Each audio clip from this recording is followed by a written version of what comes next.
মুর্শিদাবাদ জেলার সকল স্তরের মানুষকে আসন্ন পবিত্র ঈদের শুভেচ্ছা জানালেন ভরতপুরের বিধায়ক হুমায়ুন কবির। পাশাপাশি তিনি সমগ্র জেলাবাসীর উদ্দেশ্যে শান্তি শৃঙ্খলা বজায় রেখে উভয় সম্প্রদায়ের মানুষকে উৎসব পালন করার বার্তা দেন। ভারত ছাড়ো আন্দোলনের সময় ব্রিটিশদের হাত থেকে ভারতবর্ষকে রক্ষা করতে গিয়ে বিভিন্ন ধর্মাবলম্বী মানুষকে প্রাণ গিয়েছিল। 1947 সালে স্বাধীনতা লাভের পর ভারতবর্ষ একটা বৃহৎ আকারে ছিল। সেই সময় জাতপাতকে ইস্যু করে ভাগ করা হয়েছিল ভারতবর্ষকে। কাজেই সেই সময়ের উপর ভিত্তি করে এখন ধর্ম নিয়ে রাজনীতি হবে না সেটা বললেও ভুল হবে। জাতপাত পূর্বেও ছিল, এখনো আছে। মন্তব্য ভরতপুরের বিধায়ক হুমায়ুন কবিরের। মানসিক স্বাস্থ্যের জন্য সবার আগে যে নামটি মনে ভেসে ওঠে, সুস্থ মনের ঠিকানা মনোবীক্ষণ। যোগাযোগ নাম্বার 7477799516। পূর্বসূরি টাইমেও ছিল। আপনি যদি সঠিকভাবে মূল্যায়ন করেন তাহলে 42-এ যখন ভারত ছাড়ো আন্দোলন শুরু হলো, অনেক সম্প্রদায়ের মানুষই অকালে এই ভারতবর্ষের ব্রিটিশদের হাত থেকে রক্ষা করতে গিয়ে শুধু হিন্দুদের প্রাণ যায়নি, শুধু মুসলিমের প্রাণ যায়নি, ভারতবর্ষের অনেক ধর্মাবলম্বী মানুষ আছে। তাদের দেখবেন দিল্লির যে গেট আছে সেই গেটে গেলে দেখতে পাবেন যে কারা কারা সেই মহান কাজের সঙ্গে বা ভারতবর্ষের স্বাধীনতা আনার জন্য বা ব্রিটিশদের রক্তচক্ষু থেকে রক্ষা পাওয়ার জন্য যে আন্দোলন হয়েছিল।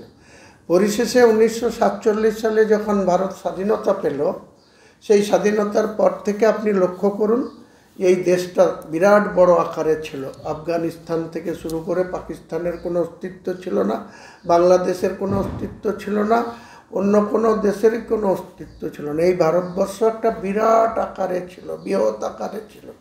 সেই সময় তো জাতপাতকে ইস্যু করে ভারতবর্ষকে ভাগ করা হয়েছে। তখন জিন্না আলী আর জওহরলাল নেহরুরা তখন তো ওই জাতপাতকে প্রায়োরিটি দিয়েই তারা ভারতকে ভাগ করেছে। যদিও ভারতবর্ষ হিন্দুস্তান বা ভারতবর্ষ সাংবিধানিক দিক থেকে সংবিধান সেখানে সর্বধর্মের মানুষকে সমান অধিকার দিয়েছে, কিন্তু আপনি শুরুটা যদি দেখেন তাহলে এই মুসলিমদের একটা সাইড করে দিয়ে পাকিস্তানের জন্ম দেওয়া হয়েছে। তখন থেকে আমাদের পূর্বসূরীরা 20টা টার্মস মানে 600 বছর ধরে আমরা এই ভারতবর্ষে আমাদের পূর্বসূরীরা বসবাস করে গেছে। তাহলে আজকে যদি আপনি বলেন যে এখন ধর্ম নিয়ে রাজনীতি হবে না, তাহলে ভুল কথা। তো সেই আগাম পবিত্র ঈদুল ফিতরের শুভেচ্ছা জানাবো সমস্ত সম্প্রদায়ের মানুষকে, শুধু ইসলাম ধর্মাবলম্বী না, সনাতন ধর্মাবলম্বী মানুষকেও আমি আমার তরফ থেকে শুভেচ্ছা জানাচ্ছি গোটা মুর্শিদাবাদের।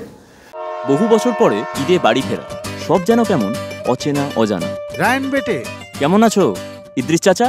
ভালো। শহরটা দেখছি পাল্টে গেছে না? ওই তো রবীন্দ্র সদন, আর এই আমার স্কোয়ার ফিল্ড। চাচা, ঈদের কেনাকাটা হয়েছে? আর ঈদের কেনাকাটা? কাল তৈরি থেকো, নামাজের পর পুরো শহরটা ঘুরে দেখাবো।